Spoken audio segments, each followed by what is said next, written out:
우리 같이 한 목소리로 봉독하도록 하겠습니다. 마태복음 2장 18장 2절에서 4절 말씀입니다. 우리 함께 봉독하시겠습니다.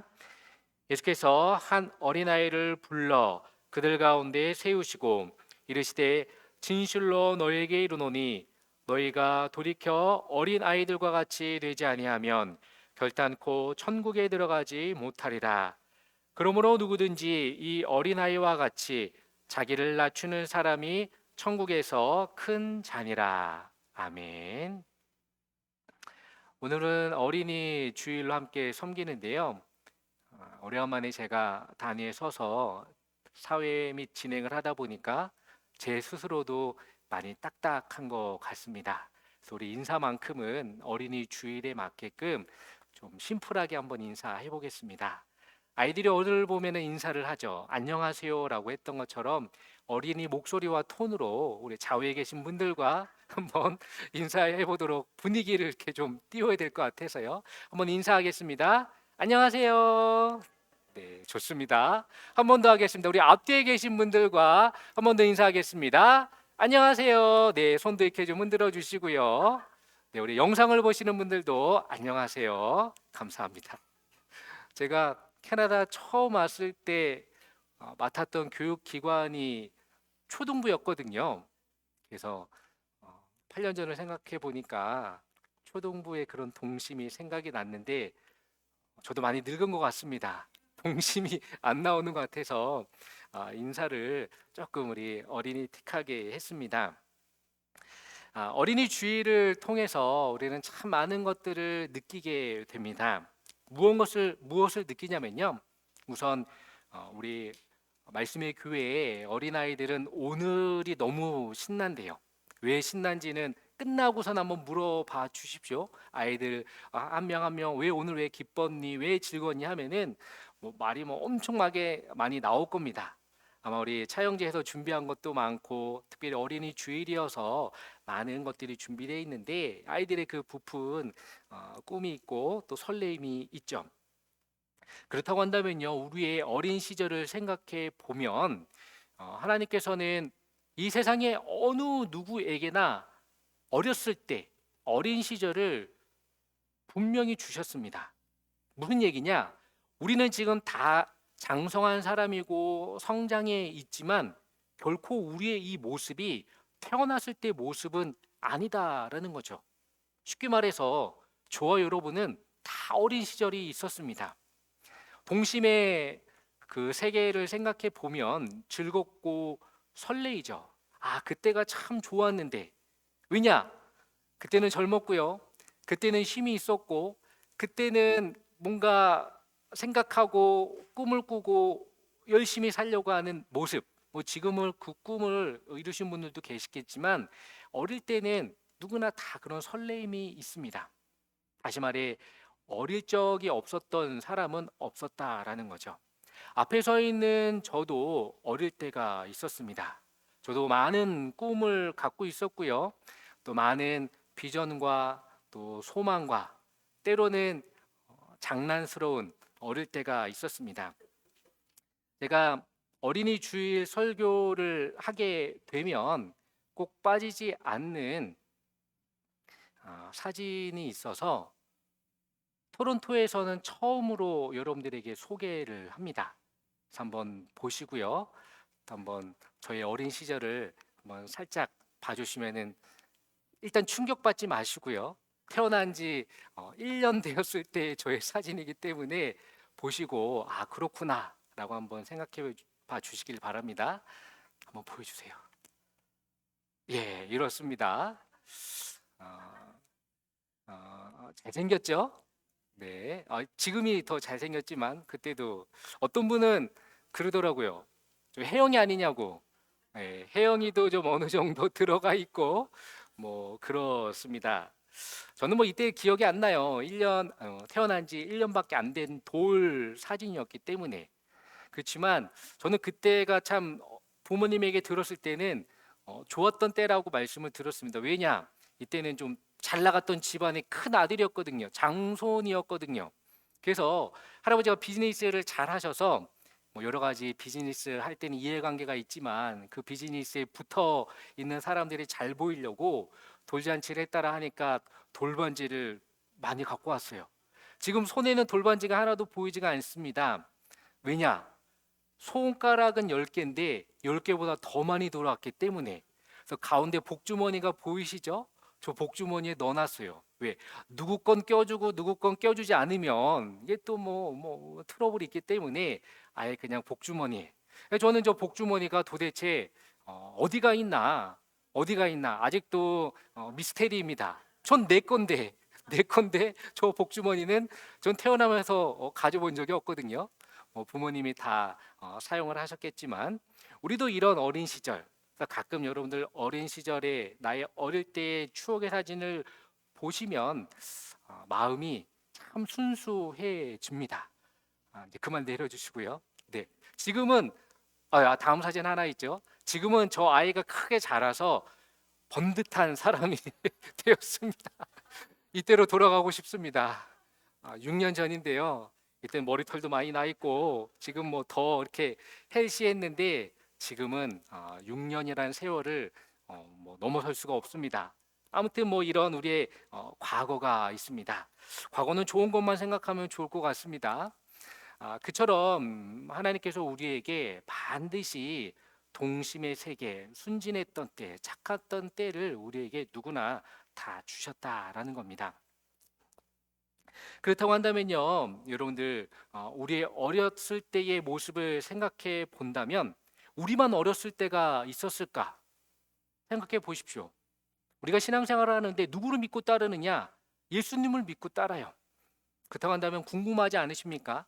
예수님의 어렸을 때의 모습 또는 사건, 그런 기록물들.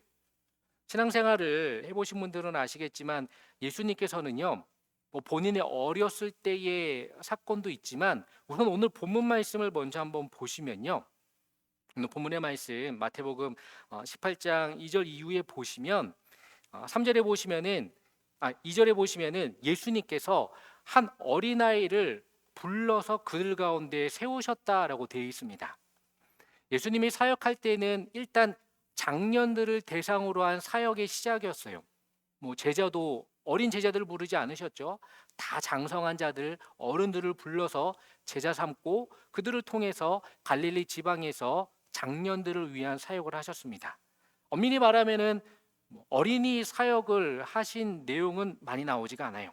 그 중에 하나가 오늘 예수님의 본문의 말씀 중에 어린이에 관한 말씀이 나오는데 어린이에 관한 말씀을 효과적으로 보이기 위해서는 특별히 시청각이 중요하죠.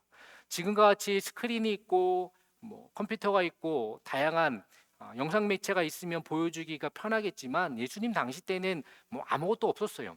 뭐 비주얼로 보여줄 수 있는 게 단 한 개도 없죠. 그래서 예수님께서 택하신 방법은 무엇이냐? 그 수많은 무리들 중에 어린 아이를 불러다가 그 가운데 세우시고 말씀을 전하신 것이 오늘의 본문입니다. 근데 그 말씀이 실로 충격적이에요.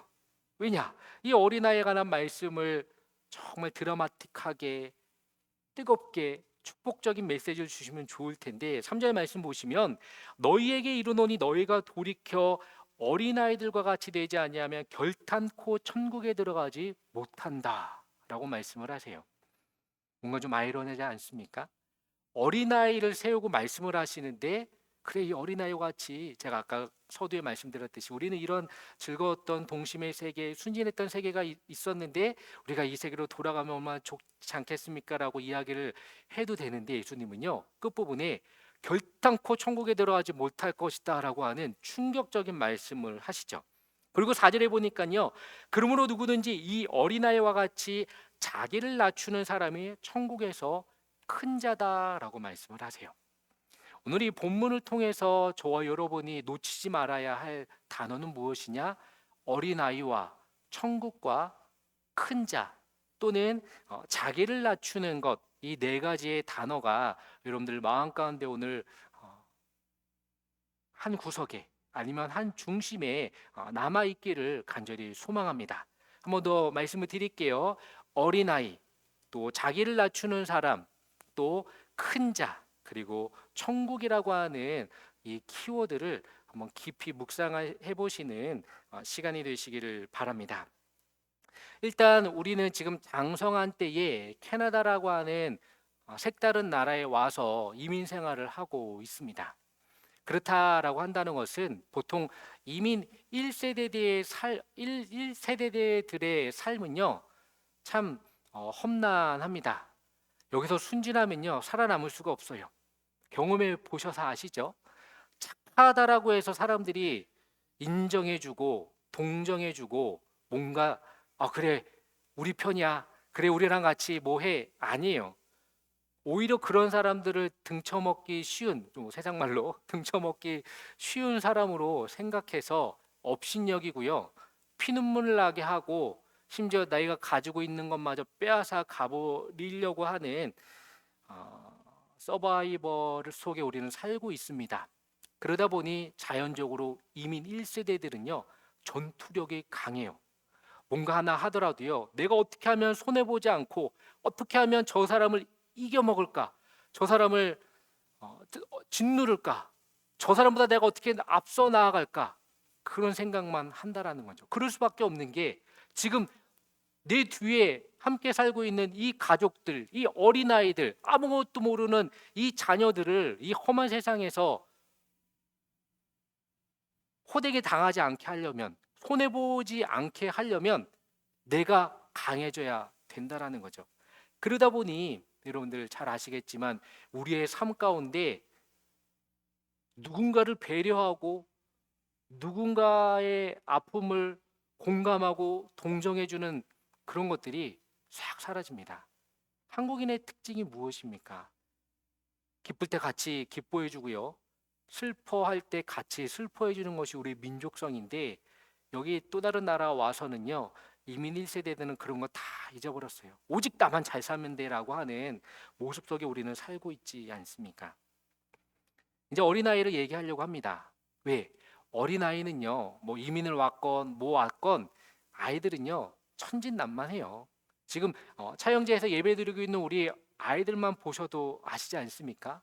얼마나 기쁜지. 저는 지금 밑에서 일어나고 있는 일들을 본다면은 저는 상상이 갑니다. 뭐 초등부를 오랫동안 해봐서 알겠지만 아이들은요 말씀을 오늘 같은 날은 귀담아 들어요. 왜냐? 오늘 말씀 끝난 후에 어마어마한 음식이 그들을 반기고 있거든요. 그러니까 말씀을 잘 들어야 돼요. 그리고 말씀이 빨리 끝나기를 기다려요. 그러니까 목사님이나 누가 이렇게 말씀하시는 거에 엄청나게 반응이, 리액션이 강하다고요. 근데 지금 뭐 난리가 났죠. 어린아이들은 그래요. 한국에 있건 캐나다에 있건 그렇다라고 하는 것입니다. 그런데요, 이 어린아이들의 특징 중에 하나가 뭐냐, 자기들끼리 노는 데 있어서 흔히 말하는 소꿉놀이를 이렇게 한다라고 생각해 보면, 우리도 경험해 보셔서 아실 겁니다.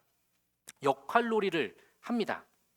뭐 많은 역할놀이를 하는 것 중에 뭐 병원을 놓고 본다면, 그래 오늘은 너가 의사하고 너가 간호사해, 내가 오늘은 환자할게 라는 그런 역할놀이를 하죠. 그러면 아이들은요 그날은 정말 의사가 돼가지고 자기가 병원에 가서 봤던 의사의 역할을 뭐 다 합니다. 간호사의 역할을 다 해요. 또 환자 역할을 합니다. 그리고서는 그것이 뭐 1년 2년 지속되냐? 아니에요. 헤어지고 난 다음에 또 만나면요, 그래 너가 저번에 의사 간호사 했으니까 이번에는 내가 의사 간호사 할게. 그래 내가 오늘 환자 역할을 할게. 그러면서요 시간 가는 줄 모르고 지난주에 놀았던 친구들이 오늘 또 역할을 바꿔서 놀고 다음 주에 또 다르게 놀고 하는 아이들의 모습, 우리는 잘 알고 있고 경험해 봐서 압니다. 여기에서 아이들의 특징은 뭐냐? 참 순진하죠. 그리고 뭔가 욕심이 없어요. 그들은요 뭐 의사는 그냥 하나의 역할놀이지, 의사가 대단하다, 간호사가 대단하다, 아예 환자는 나 같은 사람은 할 수 없어라고 평가를 하지 않는다라는 거죠. 그들은요 그냥 즐기기에 좋아하고요, 뭔가 순진해서 착해서 서로 마음을 터놓고 그런 소꿉놀이를 한다라는 겁니다. 그러면요 우리로 대입해 본다면 어떨까요? 우리 장성한 사람들이, 우리 어른들이 역할놀이를 한다라고 한다면 지금부터 이제 피 터지게 싸울 겁니다. 내가 의사 역할 할게, 내가 간호사 역할 할게. 그러면 이제 남아있는 사람들은 막 분노가 치밀해져. 그럼 나보고 환자하라는 건가? 나보고 정말 그냥 가만히 있으라는 건가? 근데요, 이제 여기서 치밀한 두뇌 싸움이 일어납니다. 내가 환자할게 라고 하지 않고요. 그래? 너가 오늘 의사하고 너가 간호사 하면 나는 오늘 병원장 할게 라고 한다라는 거죠. 어떻게 해요? 역할놀이인데 그렇잖아요. 병원장도 필요하잖아요. 많은 의사들을 또 컨트롤해야 되는. 그러면서 이제 마음이 막 시기 질투, 막 분노. 어떻게 하면 내가 이 의사, 간호사 역할에서 좀 더 나은 것. 이 남은 사람들이 머리를 쓴다라는 거죠. 어떻게 머리를 쓰냐? 의사, 간호사, 병원장까지 나왔어요. 그럼 나는 과연 무엇을 해야 될까? 여러분들 생각해 보셨습니까? 제가 생각해 보니까요. 저가 정말 끔찍해요. 내가 이런 생각을 할 수 있었구나. 여러분들 그런 생각 해 보지 마시길 바랍니다. 어떤 생각이냐? 나는 그럼 이사장 할래.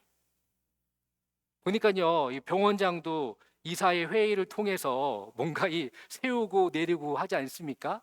그 뭔가 하나의 계급적인 거를 자꾸 어른들은 생각을 한다라는 거죠.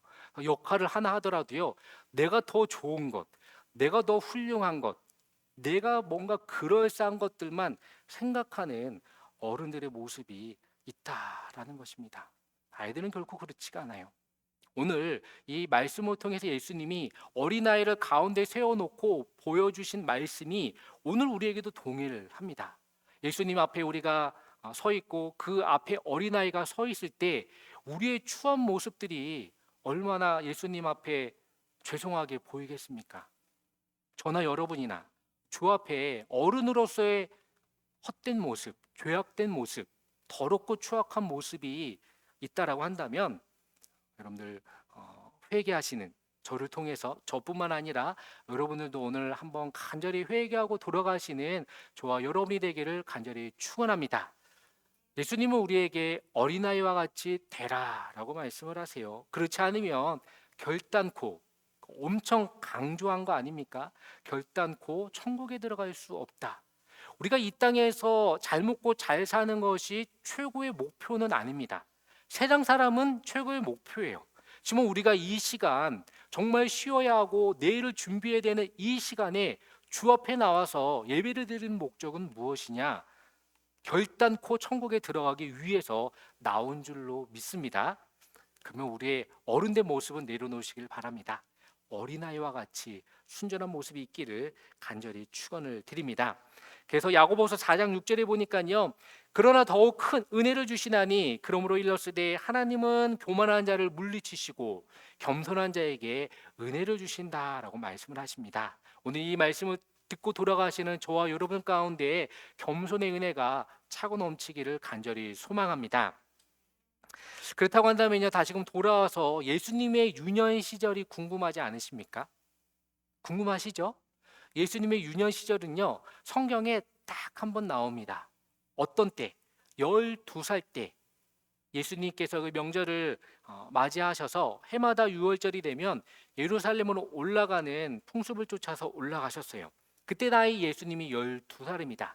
가족 모두 일가 친척 모두가 예루살렘에 올라가서 행사를 마치고 돌아오는 중에 너무나도 수많은 인파가 있다 보니까 부모들은 당연히 다른 친척들과 함께 걸어 내려오는 줄 알고 예수를 깜빡한 거죠. 같이 내려오겠거니 다른 친척들이 다른 우리 가족들이 챙겼겠거니 라고 생각을 했지만 벌써 사흘가 지난 후에야 예수가 함께하지 않았다는 것을 이 부모들이 깨닫게 됩니다.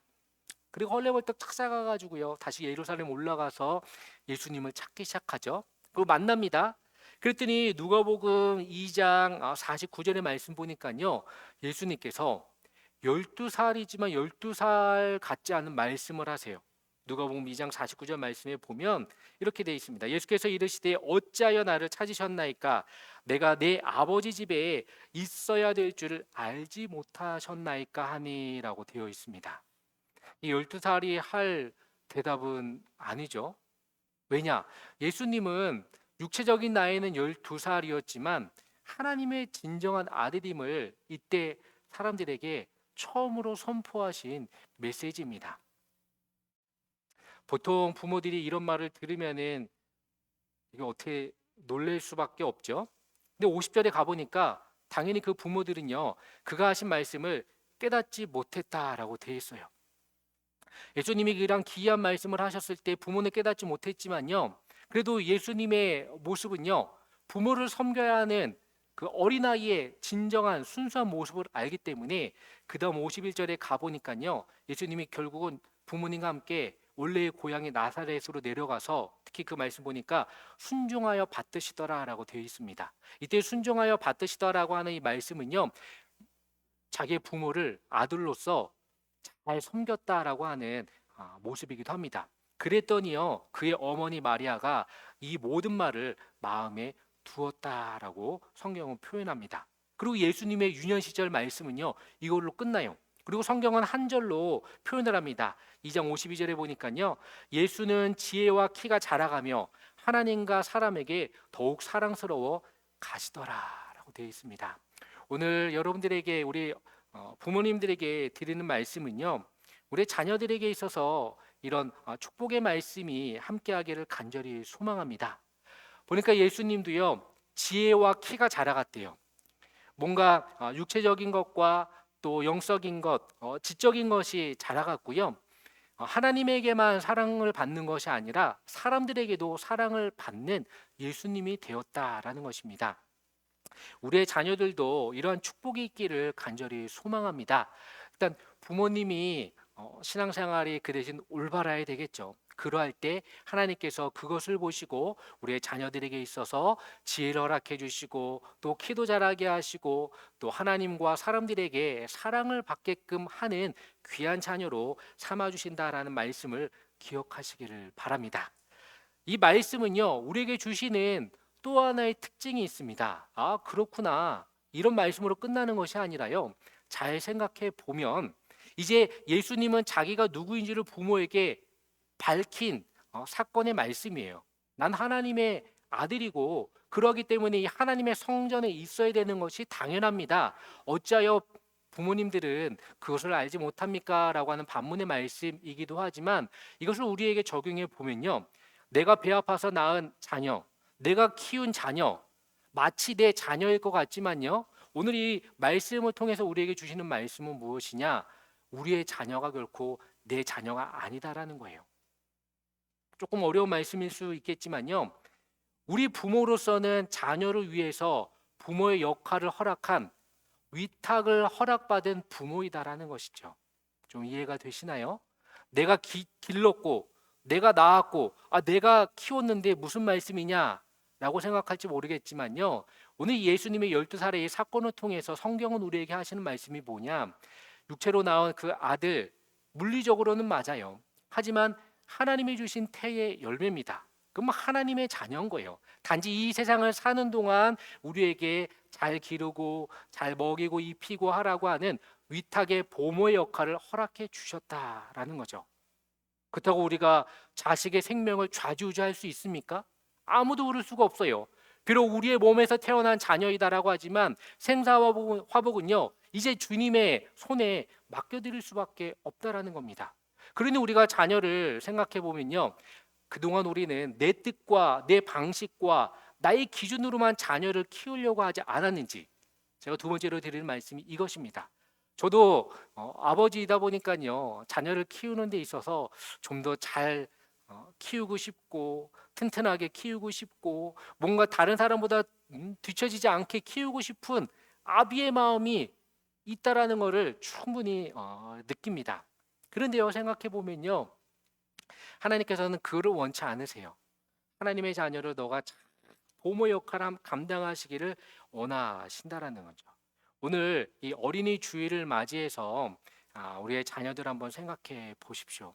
내가 이 자녀들에게 뭔가 물질적인 것, 뭐 여러 가지 많은 풍족한 것을 해줬다라고 하지만 정말 신앙적인 것을 내가 그들에게 있어서 잘 베풀었고 그들을 잘 인도했고 뭔가 숙제를 안 하면은 뭔가 훈계를 내렸지만 신앙적인 부분에서 흔들리는 부분에 내가 그것을 코치하고 그것에 뭔가 책망하고 꾸지람을 준 경우는 있었는지 아니면 없었는지 한번 이 말씀을 통해서 잘 생각해 보시기를 바랍니다. 그러면서 제가 우리 성도님들에게 하나 추천을 드리고자 하는 것은요. 제가 최근에 저희 자녀와 함께 봤던 영화가 있습니다. 예수님의 생애를 그린 영화인데요. 자녀와 함께 봤더니 정말 부모로서의 감동이 있고 책임감이 무엇인지 알게 되고 이 성경 말씀이 탁 와닿습니다. 지금도 보니까 상영을 하고 있어요. 기회가 되시면 자녀분들과 함께 이 영화를 추천을 드리는데요. 킹 오브 킹스라고 하는 영화입니다. 슬라이드를 이렇게 한번 봐주시면요. 이 영화예요. 지금 상영이 되고 있는데 뭐 영어로 돼 있어가지고 조금 어려우실 수도 있다 생각하지만 결코 어렵지가 않습니다. 우리가 잘 알고 있는 예수님 스토리가 쫙 들어 있어요. 우리가 예수님 스토리 모르는 거 없잖아요. 그림만 봐도 알잖아요. 제가 한번 봐보니까 영어 소리는 안 들려도 그림만 봐도 은혜와 감동이 밀려옵니다. 근데요, 이 영화가 한국인이 만들었대요. 제가 뭐 홍보하러 나온 거 아닙니다. 근데 다음 슬라이드를 보면요, 이 영화가요 지금 북미에서 돌풍을 일으키고 있어요. 한국에서 유명했던 영화 중에 하나인 기생충을 넘었대요. 또 다음 슬라이드를 보면요, 애니메이션인데 일주일 만에 500억의 수익.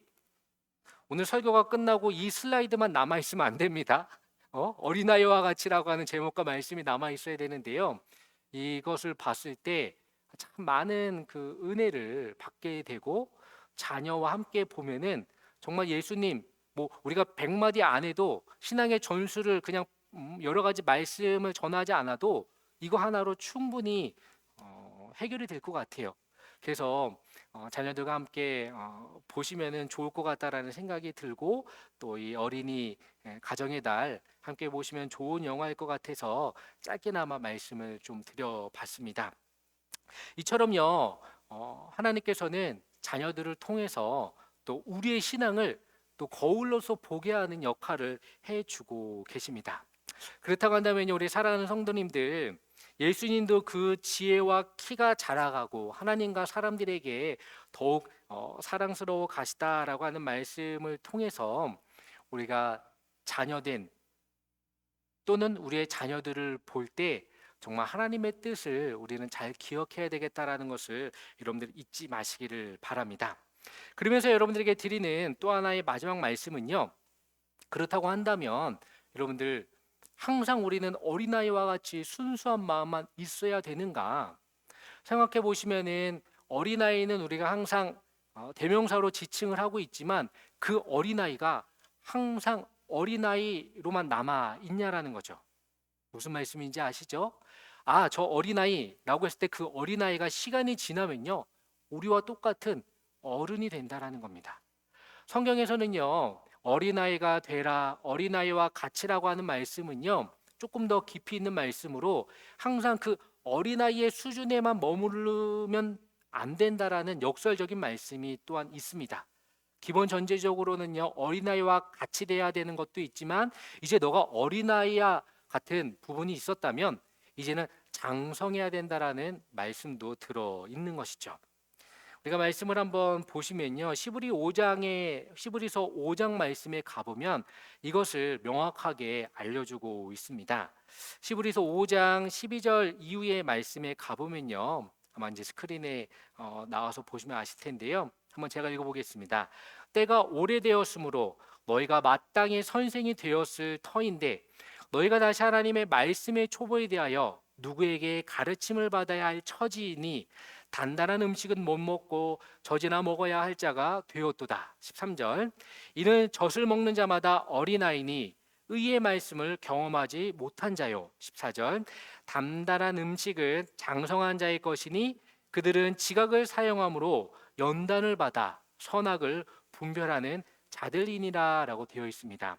이제는요, 우리가 어린이 주일을 섬기고 어린아이를 보고 또 어른된 우리로서 깊이 있게 생각해 봐야 할 것은 장성한 자가 되어야 한다라는 것이죠.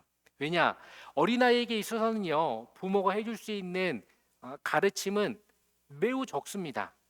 뭐 잘 키우고 잘 자라야 되고 공부 열심히 해야 되고 숙제 열심히 해야 되는 그런 부분이 있지만 그가 자라서요, 성인이 되고 장성이 되었을 때는요, 부모가 가르치는 그 레벨은 차원이 다릅니다. 또 그들이 나아가서 세상을 배우고 또 어디 조직에 속해서 그들의 삶을 진행하는 가운데 늘 부모와 같은 코칭만 받고 살 수는 없어요. 늘 부모와 같은 바램만 갖고 산다면 어느 조직에서나 살아남을 수 없습니다. 그리고 도태될 수밖에 없고요. 세상 말로 왕따를 당할 수밖에 없어요. 왜냐? 다 큰 사람인데 왜 아직도 애와 같은 생각을 갖고 있는지.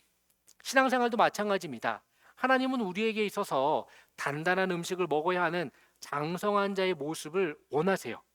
10년 전에 믿은 사람이 아직도 그 10년 전의 신앙생활을 지금까지 갖고 있다면 안 된다라고 하는 말씀이기도 한 것이죠. 여기에 단단한 식물, 때로는 하나님이 우리에게 원하시는 교훈과 책망은요, 때로는 우리의 마음을 아프게 합니다. 찔러요. 뭔가 교회에 와서 좋은 말씀, 아름다운 말씀, 행복한 말씀만 듣고 들어가면 좋을 것 같은데 아니라는 거예요. 왜냐? 때로는 우리의 마음을 후벼 파고 우리의 죄를 끄집어내고 뭔가 나 자신을 무너뜨리는 말씀을 통해서 우리가 조금 더 발전하기 원하는 하나님의 큰 섭리와 계획이 있다라는 거죠. 세상에서는요, 우리를 훈계와 교훈과 책망과 바르게 함으로 우리를 유익한 대로 올바른 대로 인도하지 않습니다. 잘못한 거 하나 가지고요, 우리를 아예 파멸시키려고 해요. 근데 교회는 그렇지가 않습니다. 하나님의 말씀, 하나님의 음성은 그렇지가 않아요. 그것을 통해서 너가 더 잘하기를 원하고, 그것을 통해서 너가 깨닫기를 원하고, 너가 누구의 자녀인지 알기를 원하는 그런 말씀이 우리에게 허락하신다라는 거죠.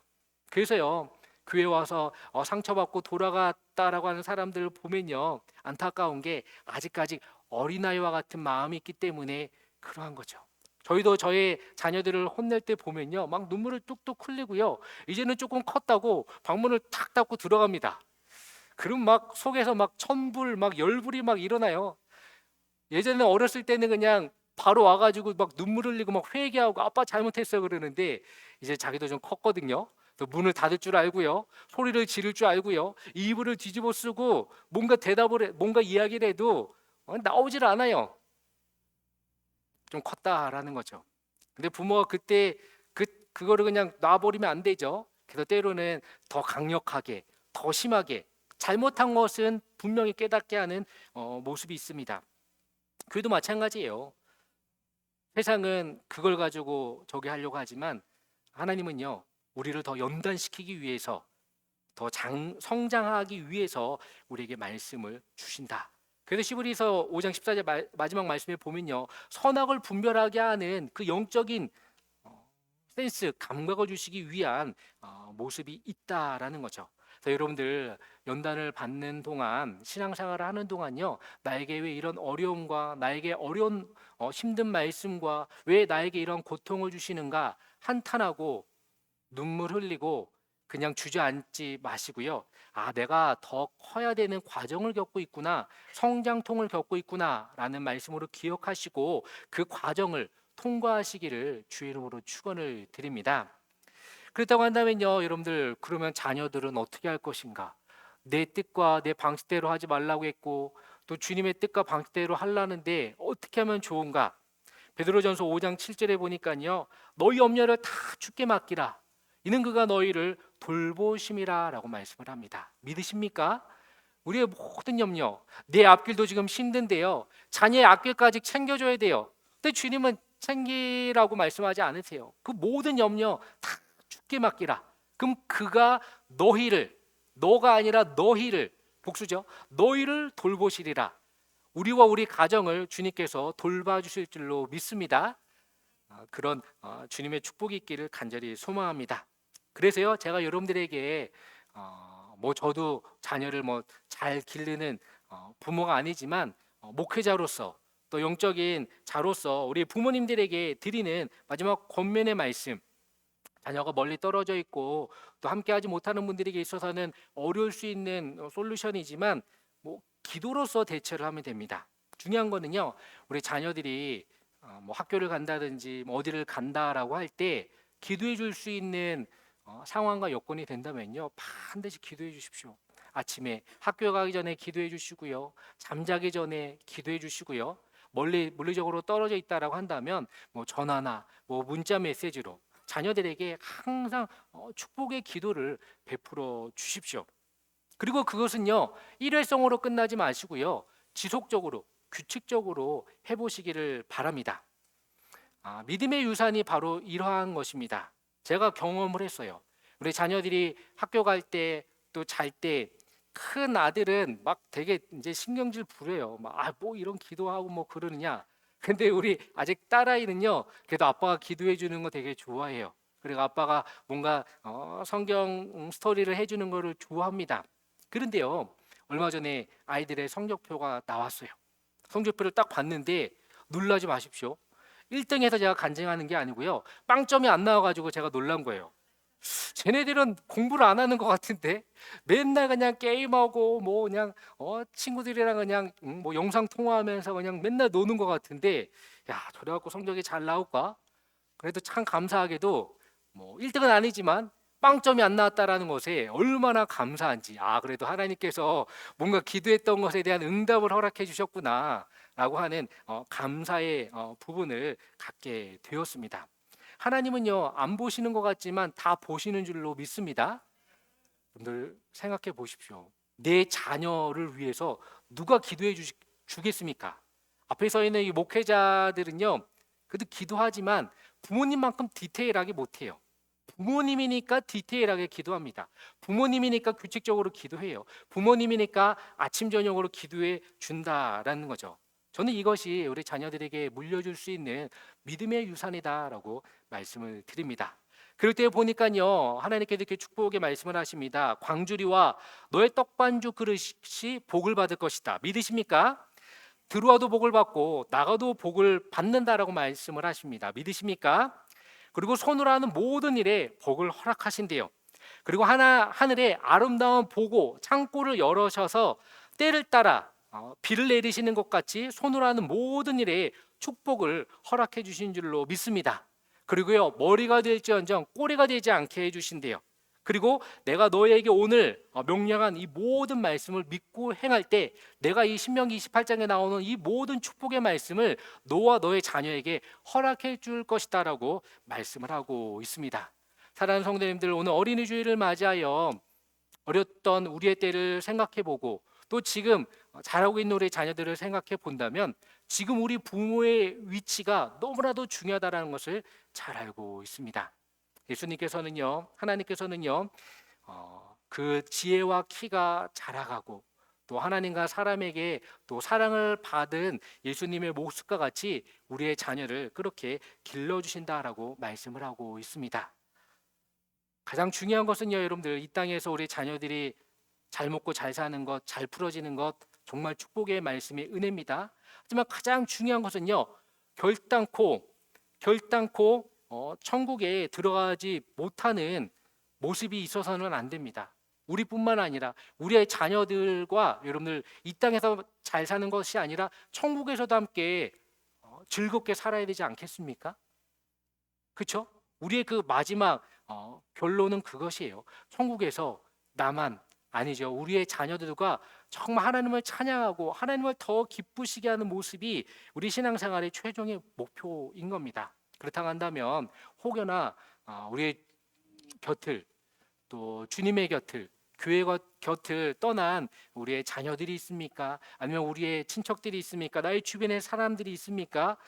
그들을 위해서 중보하시는 부모 세대가 되기를 바랍니다. 그리고 그들이요, 다시금 하나님의 자녀가 되고 하나님의 사랑을 받고 하나님의 축복을 받는 자녀가 됨으로 말미암아 이 땅에서도 즐겁지만 저 연한 천국에서 또 부모와 자녀로서의 또 기쁨의 만남이 있기를 원하는 저와 여러분이 되시기를 주님의 이름으로 간절히 축원을 드립니다. 우리 이 시간 함께 찬양 부르시고요, 또 우리 뜨겁게 한번 기도했으면 좋겠습니다.